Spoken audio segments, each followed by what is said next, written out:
welcome to BBVN online classes. In our previous video session, we were reading the chapter that was verbs और उसी verb में हमने two types of verb पढ़े हैं. First is transitive and second one is intransitive. And in today's video, we will read about the double objects, main parts of verbs, then regular and irregular verbs, then auxiliary or helping verbs, then verbs of incomplete predication and complement. So we will read about all this in this video. And अगर मैं बात करती हूँ double object की, so we have read about transitive verbs और some transitive verbs uses double object in a sentence. Double object मतलब object जो रहेंगे वो दो रहेंगे, ठीक है. When the objects come in a sentence, first we use subject, then we use verb, and in the last we use object. So some transitive verbs use two objects. First is called direct and the second one is called indirect. ठीक है, तो direct और indirect को मैं इसी portion में रखूं या फिर इनडायरेक्ट ऑब्जेक्ट पहले यूज होंगे और डायरेक्ट बाद में यूज होंगे, ये हमें पता चलता है जब we will read about the double objects. Okay, double objects का मतलब है एक सेंटेंस में दो ऑब्जेक्ट्स का होना, जो कि मेनली ट्रांजिटिव वर्ब्स जो रहती हैं जिन्हें अपने मीनिंग को कंप्लीट करने के लिए एक ऑब्जेक्ट की ज़रूरत पड़ती है, वो कुछ सेंस में कई जगहों पर कुछ सिचुएशन में टू ऑब्जेक्ट्स का यूज़ करती हैं. So the direct object is usually a name of something. ठीक है, डायरेक्ट ऑब्जेक्ट कौन होगा? हमेशा अ नेम ऑफ समथिंग, किसी चीज़ का नाम. ठीक है, and an indirect object is usually a name of some person. ठीक है, इनडायरेक्ट ऑब्जेक्ट हम किसे कहेंगे? जो कि किसी का नाम हो. तो इससे हमें क्लियर हो जाता है कि डायरेक्ट ऑब्जेक्ट कौन होते हैं? जो चीज़ों के नाम हो. ठीक है, और इनडायरेक्ट ऑब्जेक्ट क्या होते हैं? जो कि किसी पर्सन के नाम हो. अब पर्सन में हम काउंट करते हैं नाउन एंड प्रोनाउन दोनों को. ठीक है, फॉर एन एग्जाम्पल सीता, ठीक है, then I can say Rita, then I can say Ashok, I can say Ram. ठीक है, ये सब क्या है? पर्सन्स के नेम है. और प्रोनाउन में इन्हीं को रिप्लेस करने के लिए हम यूज़ करते हैं she, then his, her and him. ठीक है, इन वर्ड्स का हम यूज़ करते हैं मेनली प्रोनाउन में अपने नाउन्स को क्या करने के लिए? रिप्लेस करने के लिए. और किसी भी पर्सन का नाम हो गया, वो किस कैटेगरी में आ गया? नाउन की कैटेगरी में. सो किसी भी चीज़ का नाम जो है वो हमेशा डायरेक्ट ऑब्जेक्ट कहा जाएगा और किसी पर्सन का नाम है उसे हम कहेंगे इनडायरेक्ट ऑब्जेक्ट. तो दोनों ऑब्जेक्ट के बारे में हमने पता कर लिया कि अगर चीज़ रहेगी तो डायरेक्ट ऑब्जेक्ट और किसी पर्सन का या प्रोनाउंस रहेंगे तो वो किस कैटेगरी में आएगा? वो आएगा इनडायरेक्ट ऑब्जेक्ट की कैटेगरी में.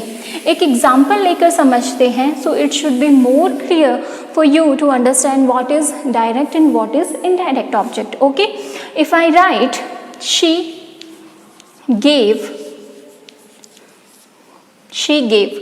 उसने दिया, तो she आ गया मेरा सब्जेक्ट और gave आ गई मेरी verb. ठीक है, she gave him a rupee, उसने उसे 1 रुपया दिया. ठीक है, ये भी ऑब्जेक्ट है और ये भी ऑब्जेक्ट है, दोनों ऑब्जेक्ट है. ठीक है, क्योंकि rest part of a sentence is called an object. अब मुझे पता करना है कि कौन सा डायरेक्ट ऑब्जेक्ट है और कौन सा इनडायरेक्ट ऑब्जेक्ट है. Okay, saw him it is a pronoun, किसी पर्सन के लिए आया, इसलिए मैं इसे लिखूंगी इनडायरेक्ट ऑब्जेक्ट. और अ रुपी इज अ थिंग, चीज़ है कोई, तो इसे हम लिखेंगे डायरेक्ट ऑब्जेक्ट की कैटेगरी में. So it is clear to us कि हमेशा फर्स्ट क्या आएगा? इनडायरेक्ट ऑब्जेक्ट, और सेकंड नंबर पे क्या आएगा? Direct object. इट मीन्स अगर हम कोई भी सेंटेंस लिखते हैं when we are using two objects in a sentence, then first we have to use the indirect object जो पर्सन के लिए आएगा, then we will use the direct object. Okay, so I hope कि double objects जो हैं वो आपके mind में क्लियर हो गए होंगे. डबल ऑब्जेक्ट्स क्या होते हैं? Some transitive verbs uses double objects to complete their meaning ठीक है। Direct object we can say that usually talks about things and indirect object is usually a name of some person, जिसमें हम noun, किसी person का नाम या फिर जो प्रोनाउन उनको रिप्लेस करते हैं उन्हें हम काउंट करते हैं। देन इनडायरेक्ट ऑब्जेक्ट हमेशा डायरेक्ट ऑब्जेक्ट से पहले यूज किए जाते हैं एक सेंटेंस में। ओके, सो नेक्स्ट हम बात करते हैं main parts of verbs. Transitive and intransitive were kinds of verbs and main parts of verbs क्या होती हैं? In your previous classes also you have read about tenses, ठीक है, present tense, past tense and the third one is future tense। काफ़ी सारी चीज़ें जो basic सी हैं वो आपने क्लियर भी करी होंगी। तो वर्ब्स के ये 3 पार्ट कहे जाते हैं, प्रेजेंट टेंस, पास्ट टेंस और फ्यूचर टेंस, क्योंकि काल के अकॉर्डिंग, समय के अकॉर्डिंग जो वर्ब्स हैं वो इन्हीं कैटेगरी में यूज़ की जाती हैं। तो मेन पार्ट्स ऑफ वर्ब्स क्या हो गए? Present tense, past tense and future tense. Like if I read clean या फिर क्लीन्स, ठीक है, तो ये दोनों किस कैटेगरी में आई है? ये दोनों आई है प्रेजेंट टेंस की कैटेगरी में। इफ आई राइट क्लीन्ड, ये किसकी कैटेगरी में आया? पास्ट टेंस की कैटेगरी में। And if I write cleaned it is also for future tense, ठीक है। तो ये वर्ब्स हम अकॉर्डिंग टू टेंसेज यूज करते हैं, जो कि हम अगले अपने नेक्स्ट सेशंस में जो कि टेंस पर रहेंगे उसमें आपको डिटेल में मैं करवाऊंगी। So main parts of verbs जो हैं वो मेनली 3 काइंड्स होती हैं, present, past and future. Then the next one is regular और इर्रेगुलर वर्ब्स। रेगुलर वर्ब्स और इर्रेगुलर वर्ब्स जो हैं वो कुछ रूल्स फॉलो करती हैं, ठीक है। वर्ब्स हैं तो रूल्स तो फॉलो करेंगे ही, विदाउट रूल जो है ग्रामर में पॉसिबल नहीं है चीज़ें, ठीक है। सो रेगुलर और इर्रेगुलर वर्ब्स में डिफरेंस क्या है? रेगुलर वर्ब्स जो हैं वो मेनली ईडी के साथ में एंड होती हैं, ठीक है। फिर पास्ट जो है इनका और जो इनका फ्यूचर है, a kind of similarity you can see with the present, ठीक है। यानी कि पास्ट टेंस की वर्ब और फ्यूचर टेंस की वर्ब है वो किसी ना किसी वे में प्रेजेंट टेंस की वर्ब से कनेक्टेड दिखाई देती हैं। फॉर एग्जाम्पल इफ आई से परचेज्ड, परचेज या फिर परचेजेस, खरीदना, ठीक है। अब इसमें मैं क्या करती हूँ? ईडी लगा देती हूँ, परचेज्ड। सो यही चीज़ जो है परचेज्ड पास्ट और फ्यूचर में हमें जो सेम वर्ड है वर्ब का वो चलेगा, पास्ट में भी परचेज्ड और फ्यूचर में भी परचेज्ड। अब देखिए purchase, purchased, purchased, a kind of similarity we can see, explain, explained, explained, we can see the similarity. तो मेनली ईडी से पास्ट और फ्यूचर में इनका एंड होता है, प्रेजेंट से इनका क्या होता है? एक तरीके का कनेक्शन जो है वो क्लियरली दिखाई देता है। उन वर्ब्स को हम रेगुलर वर्ब्स की कैटेगरी में रखते हैं, ठीक है। The second one is irregular verbs.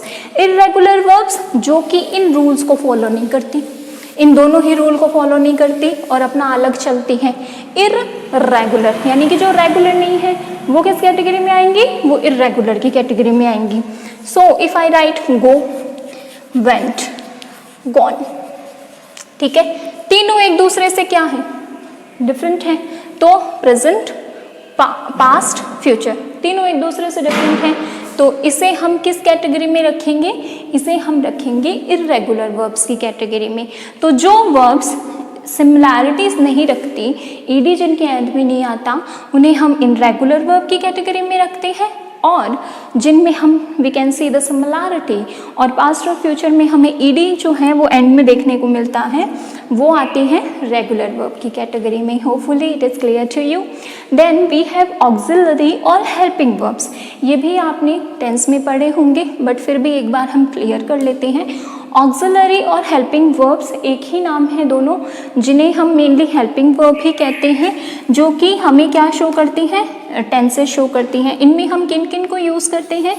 Do, does, did, ठीक है, is, am, are, then we have has and have, then we have had, then we have was, were, will, shall, then we have has been, had been, will have been, and shall have been, and will be, shall be, according to the tenses हम लोग देखते ही हैं। ये हमें क्या करती हैं, ये हमें शो करती है टेंस, ठीक है, यानी कि किस समय कौन सी घटना घटित हुई है। हेल्पिंग वर्ब से हम इजीली रिकॉग्नाइज भी कर सकते हैं और हमें क्लियर भी यही करती हैं।